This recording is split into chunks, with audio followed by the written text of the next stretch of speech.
السلام علیکم ورحمۃ اللہ تعالی وبرکاتہ۔ نحمده ونصلی ونسلم علی رسولہ الکریم، اما بعد فاعوذ باللہ من الشیطان الرجیم، بسم اللہ الرحمن الرحیم۔ ان اللہ وملائکتہ یصلون علی النبی یا ایہا الذین آمنوا صلوا علیہ وسلموا تسلیما۔ اللہم صلی علی سیدنا و مولانا محمد معدن الجود والکرم وآلہ الکرام وابنہ الکریم وبارک وسلم صلاۃ و سلاما علیک یا رسول اللہ صلی اللہ تعالی علیہ وسلم۔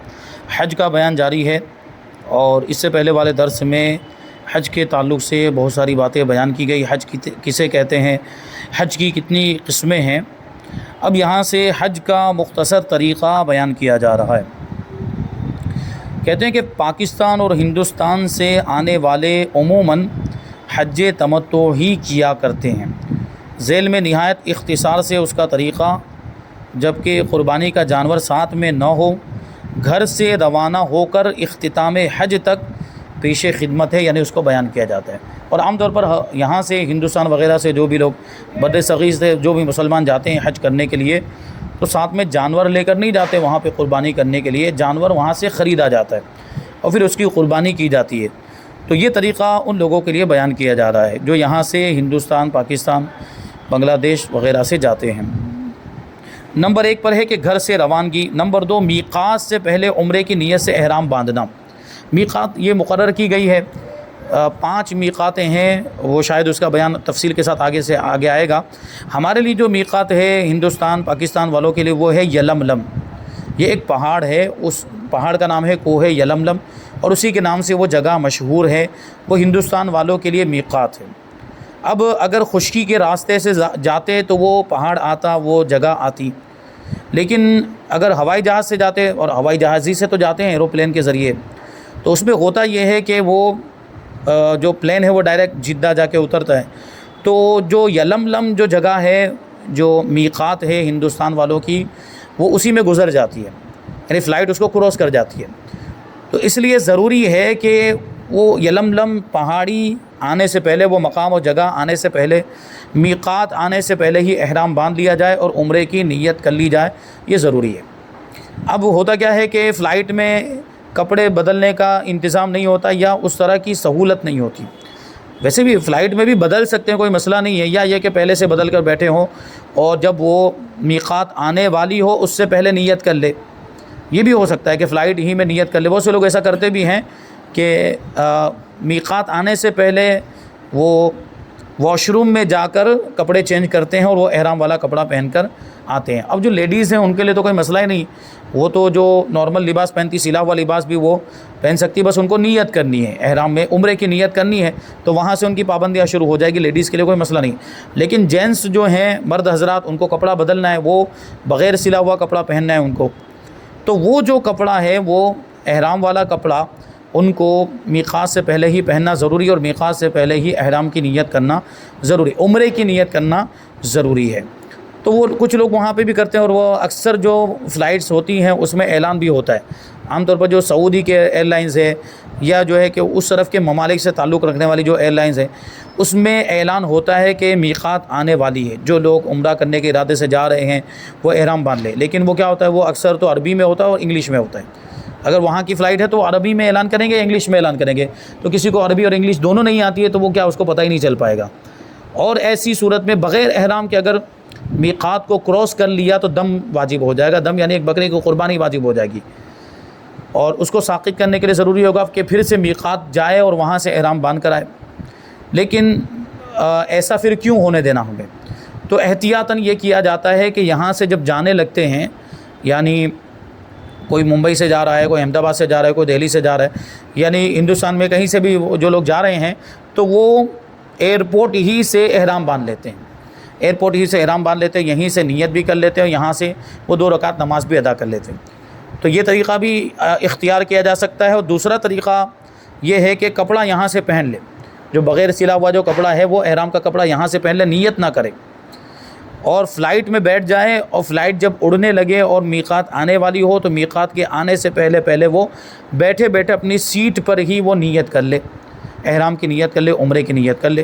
لیکن اس میں کیا ہوگا کہ پھر وہ جو احرام کی جو 2 رکعت نفل پڑھی جاتی ہے وہ اس کو پڑھنے کا موقع نہیں ملے گا، وہ پڑھے گا بھی تو پھر اس کو بیٹھ کر پڑھنا پڑے گا، تو وہ ثواب نہیں ملے گا جو کھڑے ہو کر پڑھنے میں ثواب ہے۔ تو بہتر یہ ہے کہ یہیں سے باندھ لے۔ ہوگا اس میں یہ کہ پابندیاں یہاں سے شروع ہو جائے گی۔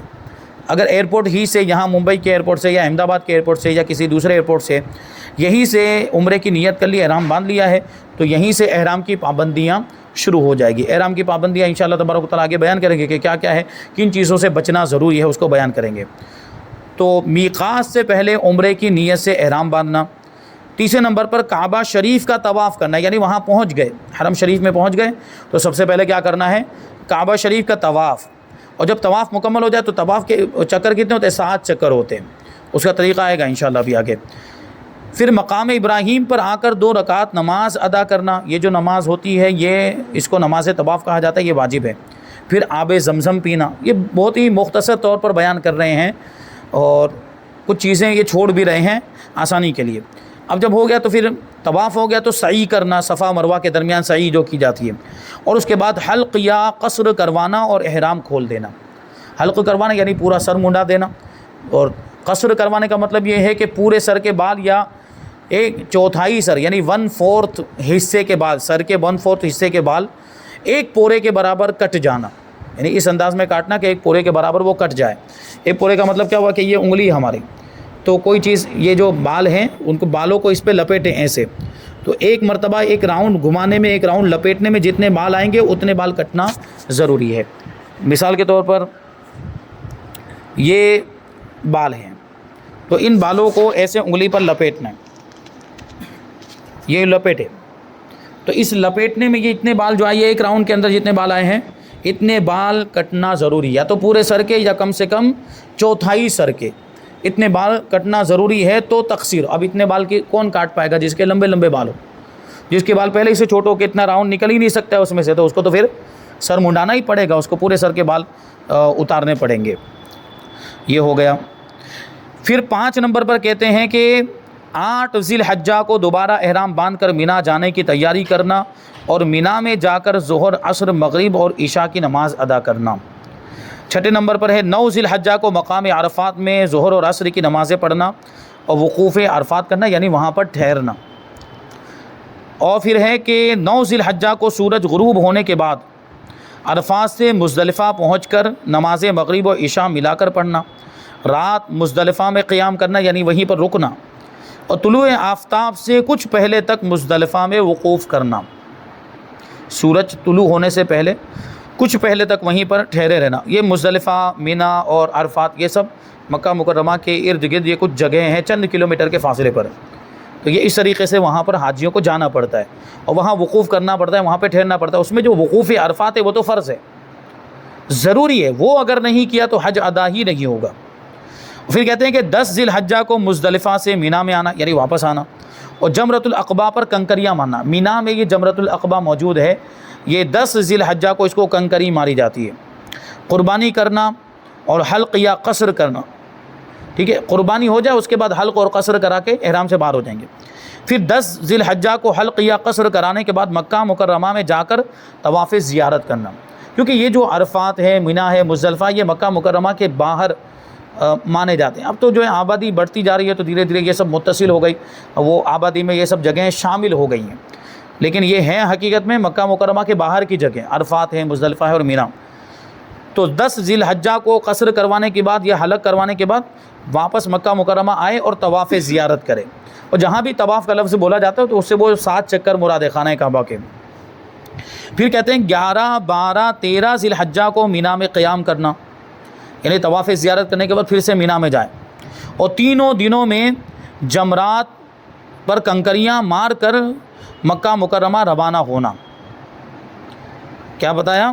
تینوں دنوں میں جمرات، وہ جمرات وہاں پر بنے ہوئے ہیں، وہ شیطان کو کنکری مارنا جس کو بولتے ہیں، تو وہاں پر جا کر وہ 3 الگ الگ جمرے ہیں ان کو یہ کنکریاں مارنا ہے۔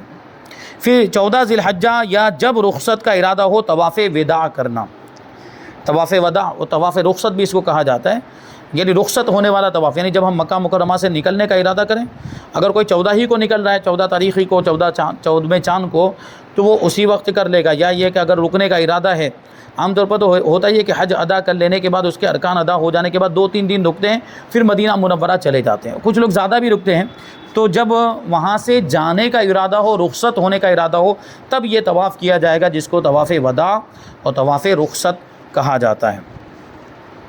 اب چونکہ عام طور پر ہوتا کیا کہ پہلے مکہ مکرمہ جاتے ہیں، پھر مدینہ جاتے ہیں، تو کہنے کہ سفر مدینہ طیبہ خاص بقصد زیارت شریفہ، یعنی مدینہ منورہ کا جو سفر کرے تو حضور پاک صلی اللہ علیہ وسلم کے روزے کی زیارت کی نیت سے ہی ہونا چاہیے، اسی میں ثواب ہے۔ اب کہتے ہیں کہ حج کے کچھ احکام بتائیے، کچھ ضروری باتیں۔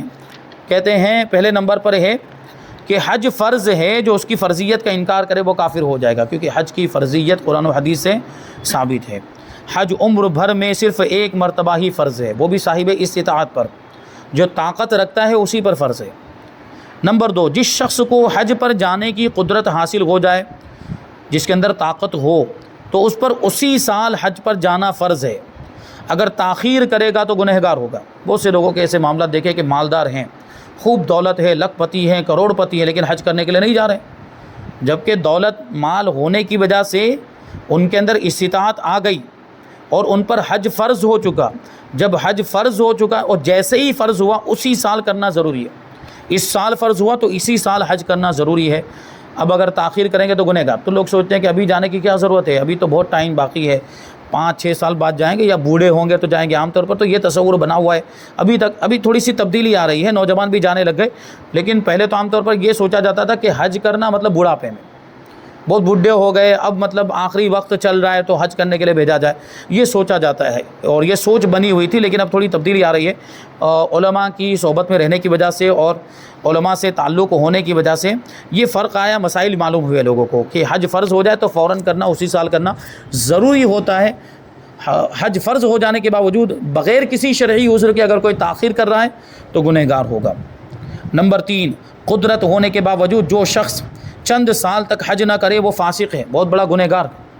طاقت ہے، یہی جو مالدار لوگوں کی میں نے بات کی کہ حج فرض ہو چکا ہے لیکن پھر بھی نہیں کر رہے، 1 سال 2 سال 4-5 سال اسی میں گزار دیتے ہیں، پھر ان کو فرصت ملتی ہے کاروبار وغیرہ سے، ان کو ٹائم ملتا ہے تو پھر جاتے ہیں، تو یہ فاسق ہے اور اس کی گواہی مردود ہے، یعنی اگر کسی معاملے میں وہ گواہی دے گا تو وہ گواہی نہیں مانی جائے گی، کیونکہ فاسق ہے، اللہ تعالیٰ کا نافرمان ہے، تو پھر اس کی گواہی کیسے معتبر ہوگی؟ یعنی یہی اس کے بارے میں کہا جائے گا نا کہ جب وہ اللہ تبارک و تعالیٰ کی نافرمانی کی فکر نہیں کر رہا ہے، جب وہ گناہ کبیرہ کا مرتکب ہو گیا تو گواہی میں بھی جھوٹ بول سکتا ہے، پھر تو جب وہ اتنا بڑا گناہ کر کے بیٹھا ہے تو پھر گواہی میں بھی تو جھوٹی گواہی بھی تو دے سکتا ہے، اس لیے اس کی گواہی نہیں مانی جائے گی۔ نمبر 4، حج کی قضا نہیں ہے، یعنی اگر کوئی حج نہیں کر سکا تو یہ سوچے، یا حج کے ارکان ادا نہیں ہو پائے تو یہ سوچے کہ آئندہ سال کر لیں گے، کوئی رکن چھوٹ گیا، زندگی میں جب بھی کرے گا ادا ہی کہلائے گا۔ جیسے اس سال حج فرض ہو گیا، اس سال نہیں کر پایا، آئندہ سال کرے گا تو اس کو قضا نہیں کہا جائے گا، اس کو بھی ادا ہی کہا جائے گا۔ دکھاوے کے لیے اور حرام کے پیسوں سے حج کرنا حرام ہے۔ دکھاوے کے لیے تو کوئی بھی عبادت ہو، نماز بھی اگر دکھاوے کے لیے ہو تو وہ اس کا ثواب ضائع ہو جاتا ہے، اور دکھاوا اور ریاکاری یہ حرام بہت بڑا گناہ ہے، ریاکاری کے طور پر نیک کام کرنا، نیکی کرنا، عبادت کرنا۔ نمبر 6، حج کو جانے کے لیے جس سے اجازت لینا واجب ہے، بغیر اس کی اجازت کے جانا مکروہ ہے۔ مثلا ماں باپ اگر اس کی خدمت کے محتاج ہوں، یعنی ماں باپ بہت زیادہ بوڑھے ہو گئے، کمزور ہیں، بیمار ہیں، تو ماں باپ کو اس کی ضرورت ہوگی، تو پھر ماں باپ کی اجازت لے کر ہی جانا چاہیے کہ میں حج کے لیے جانا چاہتا ہوں، آپ کی اجازت، کیونکہ میری آپ کو ضرورت ہے۔ ماں باپ کہیں ٹھیک ہے جاؤ بیٹا، تو پھر جا سکتے ہیں، کوئی مسئلہ نہیں ہے۔ اور ماں باپ نہ ہوں تو دادا دادی کا بھی یہی حکم ہے، یعنی دادا دادی اگر وہ بھی اس کی خدمت کے محتاج ہیں، بیمار ہیں، کمزور ہیں، تو ان کی اجازت لے۔ یہ حج فرض کا حکم ہے، اور نفل ہو تو مطلقاً والدین کی اطاعت کرے، یعنی ماں باپ کہیں کہ نہیں جانا تو پھر نہیں جا سکتا ہے۔ حج کرنے کے فائدے بیان کرتے ہیں کہ حج کرنا ایک افضل عمل ہے، اور حج کمزوروں کا جہاد ہے، یعنی جو میدان جنگ میں جا کر دشمنوں کا مقابلہ نہیں کر سکتے وہ حج کرے تو ان کو جہاد کے برابر ثواب ملے گا۔ حج کرنے والا کبھی محتاج نہیں ہوتا، حج کرنے والا کبھی محتاج نہیں ہوتا، یعنی اللہ تبارک و تعالیٰ اس کی روزی میں برکت عطا فرماتے ہیں۔ اور یہی سبب عمرے کا بھی ہے، عمرے کے اندر بھی یہ چیز ہے کہ عمرہ کرنے کی وجہ سے روزی میں برکت ہوتی ہے، آدمی مالدار ہو جاتا ہے عمرہ کرنے کی وجہ سے بھی، حج کرنے کی وجہ سے بھی۔ اگر مقروض ہے تو اس کا قرضہ ادا ہو جائے گا۔ یہ اللہ تبارک و تعالیٰ نے حج اور عمرہ کے اندر برکت رکھی ہے۔ حج محتاجی اور گناہوں کو ایسے دور کرتا ہے جیسے بھٹی لوہے، چاندی اور سونے کے میل کو دور کر دیتی ہے۔ مطلب یہ اگر میل والا لوہا یا سونا چاندی بھٹی میں ڈالا جائے، اس کو گرم کیا جائے تو وہ میل دور ہو جاتا ہے۔ اسی طریقے سے حج کر لینے کی وجہ سے محتاجی اور غریبی بھی دور ہو جاتی ہے اور گناہ بھی دور ہو جاتے ہیں۔ حج کرنے والا اپنے گھر والوں میں سے 400 لوگوں کی شفاعت کرے گا، ان کو ان کے گناہ بخشوا کے جنت میں لے جائے گا۔ اور جو شخص حج کے ارادے سے نکلے اور راستے میں ہی فوت ہو جائے، انتقال ہو جائے، تو قیامت تک اس کے لیے حج کرنے والوں کے برابر ثواب لکھا جاتا رہے گا۔ کتنا عظیم ثواب ہے۔ کبھی ایسا بھی ہوتا ہے کہ کوئی یہاں سے نکلا حج کے ارادے سے، راستے میں ہی انتقال ہو گیا، تو ایسے شخص کی فضیلت بیان کی جا رہی ہے کہ اس کو قیامت تک حج کرنے کا ثواب ملتا رہے گا۔ جو حج کرنے کے بعد مرتا ہے وہ شہادت کا رتبہ پاتا ہے۔ یعنی یہ تو دیکھیے راستے میں انتقال ہو گیا تو یہ ثواب، لیکن جو حج کر چکا، جس نے حج مکمل کر لیا پھر انتقال ہو گیا، تو اس کو شہادت کا مرتبہ ملتا ہے، شہید کا رتبہ ملتا ہے۔ حج مقبول دنیا اور اس میں جو کچھ بھی ہے ان میں سب سے بہتر، یعنی دنیا اور دنیا کی ساری چیزوں سے بہتر ہے حج مقبول، اور اس کی جزا جنت کے سوا کچھ نہیں۔ یعنی حج اگر قبول ہو جائے تو اللہ تبارک و تعالیٰ اس کے بدلے میں جنت عطا فرمائے گا۔ بیت اللہ کا طواف کرنے والوں کے لیے 60 رحمتیں نازل ہوتی ہیں۔ حج کرنے والے جب مکہ مکرمہ آتے ہیں تو فرشتے ان سے ملاقات کرتے ہیں۔ سواریوں پر سوار بعض حاجیوں کو سلام اور بعض سے مصافحہ کرتے ہیں اور پیدل چلنے والوں سے گلے ملتے ہیں۔ فرشتے ملاقات کرتے ہیں، پتہ نہیں چلتا، احساس نہیں ہوتا، یا انسان کی شکل میں آتے ہیں۔ حج کرنے والا بخش دیا جاتا ہے، بلکہ حاجی ماہ ذوالحجۃ الحرام، محرم الحرام، سفر المظفر اور ربیع الاول کے 20 دنوں میں جس کے لیے بخشش چاہے اس کی بھی مغفرت ہو جاتی ہے۔ یعنی ان مہینوں میں وہ کسی کے لیے بھی اگر مغفرت کی دعا کرے گا، حاجی جس کا حج مقبول ہو چکا ہو، تو وہ ذی الحجہ کے مہینے میں، محرم کے مہینے میں، سفر کے مہینے میں اور ربیع الاول کے 20 دنوں میں اگر کسی دوسرے مسلمان کے لیے بھی بخشش کی دعا کرے گا تو اس کے حج کی برکت سے اللہ تبارک و تعالیٰ اس کی بھی مغفرت فرما دے گا جس کے لیے یہ دعا کرے گا۔ تو یہ تو فائدے ہیں، لیکن حج نہ کرنے کے نقصانات بھی ہیں۔ تو حج فرض ہونے کے باوجود اگر کوئی ادا نہ کرے تو اس کے بہت سارے نقصانات۔ اگر فرض نہیں اور نہیں کرتا ہے تو کوئی مسئلہ نہیں ہے، جیسے کوئی غریب آدمی ہے، اس کے اندر طاقت ہی نہیں، استطاعت ہی نہیں ہے کہ وہ حج کر سکے، اتنا پیسہ ہی نہیں ہے اس کے پاس کہ وہ جا کے واپس آ سکے، تو اس پر حج فرض نہیں، وہ نہیں جاتا ہے تو کوئی مسئلہ نہیں۔ لیکن حج فرض ہونے کے باوجود اگر کوئی حج نہیں کر رہا ہے تو اس کے کیا نقصانات ہیں؟ تو جواب دیتے ہیں کہ حج فرض ہو جانے کے باوجود جان بوجھ کر نہ کرنا یہ جہنم میں لے جانے والا کام ہے۔ فریضہ حج کو ترک کرنا یعنی چھوڑ دینا اللہ تبارک و تعالیٰ کی ناراضگی کا سبب ہے۔ یعنی جو حج فرض ہونے کے باوجود نہیں کرتا، اللہ تبارک و تعالیٰ اس سے ناراض ہوتا ہے۔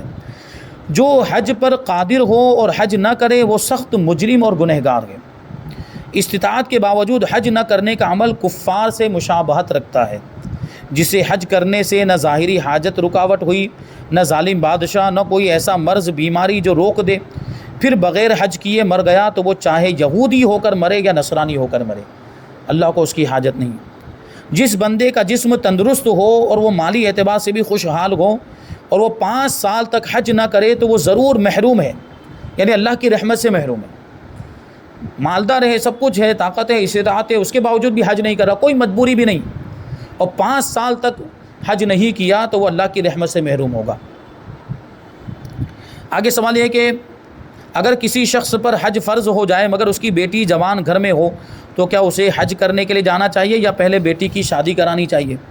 بعض لوگ کہتے ہیں کہ پہلے بیٹی کا فرض ادا کریں پھر حج کو جائیں گے، جبکہ بیٹی کے لیے ابھی رشتہ تلاش کر رہے ہوتے ہیں، تو کیا اس وجہ سے حج میں تاخیر کرنا جائز ہے؟ کچھ لوگ ایسا کہتے ہیں کہ پہلے بیٹی کی شادی ہو جائے پھر حج کرنے کے لیے جائیں گے، اس کو زیادہ ضروری سمجھتے بیٹی کی شادی کو، اور اتنا مال ان کے پاس موجود ہوتا ہے کہ اس سے وہ حج کر کے آ سکتے ہیں، تو ان کو پہلے حج کرنا چاہیے یا پہلے بیٹی کی شادی کرانی چاہیے؟ تو جواب دیتے ہیں کہ جس شخص پر حج فرض ہو چکا اس پر فرض ہے، ضروری ہے، لازم ہے کہ اسی سال حج کو جائے بلا عذر شرعی۔ اس سال اگر حج نہیں کیا تو گنہگار ہوگا، اور فقہاء کرام نے جن اعذار کی وجہ سے حج کی ادائیگی فرض نہ ہونے کا حکم دیا ہے ان میں بیٹی کی شادی کو شمار نہیں کیا، یعنی بیٹی کی شادی کوئی شرعی عذر نہیں ہے کہ جس کی وجہ سے حج میں تاخیر جائز ہو جائے، یہ کوئی شرعی مجبوری نہیں ہے، لہٰذا اس وجہ سے جو حج کو مؤخر کرے گا وہ گنہگار ہوگا۔ چند سال تک نہ کیا تو فاسق ہے اور اس کی گواہی مردود ہے، مگر جب کرے گا تو ادا ہی ہے، وہ قضا نہیں ہے۔